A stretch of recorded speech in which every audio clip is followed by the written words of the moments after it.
sedang ramai. Allahu Akbar. Sebetulnya gue tidak mau lagi menanggapi karena kan sudah klarifikasi di live Instagram. Kalian bisa ambil di live Instagram saya gitu kan. Kenapa saya menangis ya karena saya tuh kan orangnya suka apa sih namanya? Terenyuh. Bukan emosian. Sensitif. Bukan. Apa-apa tuh dipendem, apa-apa tuh dipendem. Gitu, ngerti nggak sih? Karena pendemannya itu udah airnya udah penuh, gelasnya udah penuh, luber gitu loh, luber gitu.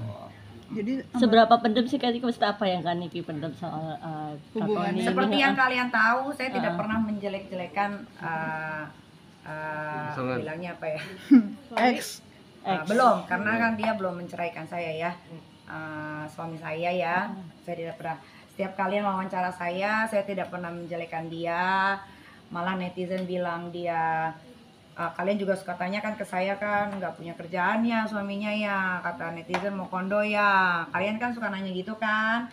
Tapi kan saya balasnya enggak kok, dia punya pekerjaan, dia punya penghasilan, walaupun dia sudah tidak jadi polisi lagi, tapi dia tetap dibayar sama pemerintah sebesar 20 juta. Saya selalu bilang begitu, saya nggak pernah ngejelekin gitu. Nah, kenapa saya menangis? Ya karena itu gelas itu sudah tidak bisa menampung airnya lagi, makanya keluar dengan sendirinya gitu. Akumulasi dari kekecewaan. Berarti sebelumnya juga ada masalah yang Kak Niki pendem sampai akhirnya bukan sekali dua seperti kali ini. dong Nyai. Ya, mendemnya ya sering, kan namanya masalah rumah tangga itu, semua rumah tangga pasti ada masalah, nggak mungkin dong rumah tangga tuh baik-baik aja ya kan, pasti kalian juga yang berumah tangga pasti ada sewot-sewotan, ada marah-marahan, ada diem-dieman, begitupun sebaiknya saya ya kan, saya kan juga manusia biasa gitu, tapi saya lebih suka memendam gitu loh. Nyai, tapi kan ini akhirnya jadi sesama di sosmed saling Tidak, jadi gini ya. Kalau kalian tuh pasti kan following Instagram gue dong, nggak mungkin enggak ya. Saya tidak pernah yang namanya menjelekkan dia. Jadi saya cuma satu postingan aja waktu itu, postingan bahwa kita sudah menikah secara siri, ya untuk supaya apa ya namanya ya. Kan netizen ini bilangnya kita kumpul kebo. Netizen ini kan bilangnya kita berzinah, ya kan. Nah, saya meluruskan bahwa saya itu tidak pernah kumpul kebo, apalagi kalau laki sudah masuk ke rumah, itu berarti bukan kumpul kebo. Harus ada status, bukan pacar, tapi harus menjadi suami. Mau itu suami sirika, mau itu suami resmika, tapi dia harus menjadi suami, gitu kan. Jadi saya hanya mau menepis omongan-omongan netizen yang bilang katanya kumpul kebo gitu. Terus ada caption, mungkin kalian juga ada simpan captionnya, saya bilang dia ada suami saya, kita sudah menikah tanggal 23 Januari di Tasikmalaya. Ada saksinya Kak Fitri, ada saksinya Kochen. Nah, abang saya ditelepon di Jakarta, dia bilang katanya diwakilkan saja karena itu cuma nikah siri. Ya sudah, tapi nikah sirinya itu bukan nikah siri biasa, ada surat, yang surat lampirannya itu disimpan sama Kak Fitri. Suatu waktu kita mau rayakan gitu kan, memang kita mau rayakan sebetulnya di Spain, itu tinggal dikasih aja di negara Indonesia gitu kan. Ya apalagi Kak, itu kan yang soal katanya tas terus habis itu kan saya bilang saya kaget pas bangun tidur sekitar jam 8 saya bangun tidur, saya bikin jus seperti biasa untuk anak-anak, untuk dia saya bikin omelet untuk sarapan ya kan. Terus saya tanya Ati, bapak mana? Nggak tahu karena pintu pagar ini terbuka, katanya nggak tertutup. Saya pikir dia pergi lari pagi gitu kan, nanti dia balik lagi. Ternyata setelah saya tunggu kok nggak pulang-pulang. Terus saya ngecek handphone, kalau lagi tidur kan biasanya handphone saya matiin gitu. Terus pas saya cek ada WhatsApp dia bilang Amor, my love, I'm sorry I have to go, bla bla bla. I love you so much, I love you kids, but after we have fight gitu kan, minggu yang lalu. Berarti sekarang udah hampir 2 minggu yang lalu lah kita berantem hebat gitu kan. Terus dia butuh waktu katanya, dia butuh space gitu kan. Padahal waktu itu saya yang minta butuh space, tapi dia tidak izinkan saya pergi ke Swiss waktu itu kan. Tapi akhirnya dia pergi diam-diam. Sebetulnya dia pergi diam-diam pun tidak ada masalah buat saya gitu ya, karena kan dia laki-laki dewasa, 33 tahun gitu kan. Dia mau pergi kemana saja pun terserah gitu. Cuman yang saya nggak habis pikir kenapa harus diam-diam itu pertama, karena saat habis berantem terus dia nganterin anak saya ke London 3 hari, pulang kita baikan seperti layaknya suami istri.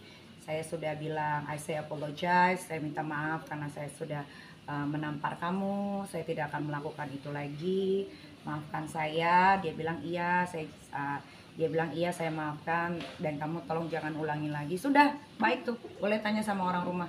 Baik, sebaik-baiknya kita makan, kita pergi, kita nonton, kita belanja gitu kan. Terus yang saya nggak habis pikirnya lagi, gimana ya, nanti dibilangnya menjelekkan, membuka aib segala macam gitu. Nggak mau gitu, karena biar bagaimanapun dia kan pernah ada di hidup saya 10 bulan loh dia tinggal di rumah saya. 10 bulan dia tinggal di rumah saya. Ini yang faktanya aja ya, kalau mau ngejelek-jelekin itu bukan begini ya. Kalau mau jelek itu banyak sekali yang jeleknya, tapi saya tidak mau keluarin gitu. Maksud saya, waktu dia pergi tidak membawa barangnya gitu. Kayak dia kan dari Bali, dulu kan dia tinggal di Bali 1 tahun lebih ya. Saya menemukan dia di Bali gitu kan. Terus dia coba mendekati saya berkali-kali, tapi saya tolak. Akhirnya waktu itu ada rave party di Bali. Saya lagi makan malam-malam tuh, terus tiba-tiba dia muncul gitu kan, ngomong lah baik-baik segala macam. Dia suka sama saya, dia mau pacaran sama saya. Padahal saya sudah sering bilang, saya ini janda anak 3 gitu kan. Saya ini bukan artis biasa, saya ini kontroversial, saya ini banyak masalahnya. Kamu bisa cek di Google segala macam. Dia cek di Google kok segala macam. Dia bilang dia terima itu, dia tidak peduli, dia tidak mau mengingat masa lalu. Yang penting adalah masa depan yang bakal kita jalani berdua. Terus setelah dia ngomong itu, gue berpikir ya kalau dia bisa terima begitu ya baik, tapi tetap tuh belum pacaran juga. Akhirnya saat opening Atlas di Bali, saya mengundang dia dan teman-teman saya yang lain gitu kan. Nah di situ lebih intens lagi dia ngomongnya. Dia bilang saya mau sama kamu lah, bla bla bla, ini itulah pokoknya. Sudah. Terus saya bilang, kalau kamu mau sama saya, kamu tidak boleh tinggal di Bali gitu. Kamu harus pindah dari situ, karena saya tahu Bali hidupannya seperti apa ya. Di Bali itu kan ya party, ya Having sex, ya kan. Satu malam bisa beda-beda orang, freedom gitu kan. Freedom life, saya nggak suka gitu kan. Terus saya tanya, kamu mau nggak? Kalau kamu mau oke, gitu kan. Tapi saya di sini lagi sedang ngurus. Jadi dia tuh ceritanya setelah selesai jadi polisi, tidak mau lagi jadi polisi, dia itu ceritanya pengen jadi desainer, perancang baju ceritanya, dan dia lagi bikin kaos. Dan akhirnya kita ke tempat pembikinan kaosnya dia, namanya Son kalau nggak salah itu ya. Pas saya datang ke sana, saya tanya, ini mana kaosnya si Tony? Terus dikasih tahu ini kaosnya. Terus saya tanya berapa harganya, karena pas saya pegang begini bahannya, wah ini bahannya jelek kok dikasih harganya mahal banget ya gitu kan. Terus saya bilang, kenapa kamu kasih mahal banget? Langsung dia bilang, oh ya ini buat Mbak Niki jadi murah gitu. Nah saya pikir itu udah langsung diproses gitu kan. Ternyata sampai detik ini pun itu tidak jadi gitu. Akhirnya dia datang ke Jakarta, kita berpacaran. Gak lama kita berpacaran, saya masuk Serang Kota ya kan, di kelas 1 Serang Kota itu selama 2 bulan setengah. Selama 2 bulan setengah itu juga saya bertanya sama dia sebelum saya masuk ke sel. Saya masih pegang handphone, saya telepon. Yang saya telepon adalah cuma 4 orang saat itu. Dia, Kak Fitri, Kak Amel, Pochen, that's it. Cuman dia aja. Terus saya bilang sama dia, saya di penjara, saya tidak tahu saya salahnya apa, tapi saya tidak tahu berapa lama saya akan ada di sini. Kalau kamu mau pergi boleh, tapi kalau kamu mau tinggal di rumah saya boleh, tapi ada anak-anak saya yang akan merepotkan. Nggak apa-apa, saya akan menjaga anak-anak kamu karena saya mencintai kamu dan anak-anak kamu, gitu kan. Padahal sih nggak merepotkan juga karena kan di rumah ada 4 pembantu ya kan, dan kalian lihat sendiri kan betapa dekatnya anak-anak saya dengan Teh Ati gitu kan. Ya sudah, saya bilang kalau memang mau apa namanya tinggal di sini stay ya silahkan, tidak ada masalah gitu. Ya sudah, 2,5 bulan berlalu, akhirnya saya keluar tanggal 29 Mei. Terus akhirnya kita memutuskan karena gue melihat dia tulus dengan anak-anak. Gue tuh orangnya tuh selalu gampangan tulus kalau ada laki-laki yang sayang sama anak gitu. Nggak ngerti kenapa hati gue tuh terhenyut gitu kalau ada seorang laki-laki yang bisa mencintai anak gue gitu. Terus akhirnya ya sudah, dia bilang gue mau melamar lo gitu, tiba-tiba gitu kan, gue mau serius sama lo gitu, mau nggak? Ya gue mau aja gitu kan, karena ya anak-anak gue juga udah deket, soalnya 2,5 bulan nggak ada gue, cuma ada dia kan. Ya udah, akhirnya kita bicara, pergilah kita ke Tasikmalaya gitu. Kenapa gue pilih Tasikmalaya? Karena kan di situ bertoleransinya cukup tinggi ya, masjid berdampingan sama gereja tidak ada masalah gitu kan. Jadi kayaknya itu tempat yang bagus, dan itu juga tempat ibunya Coach Chen di situ. Akhirnya ya sudah dilangsungkanlah pernikahan siri di sana gitu.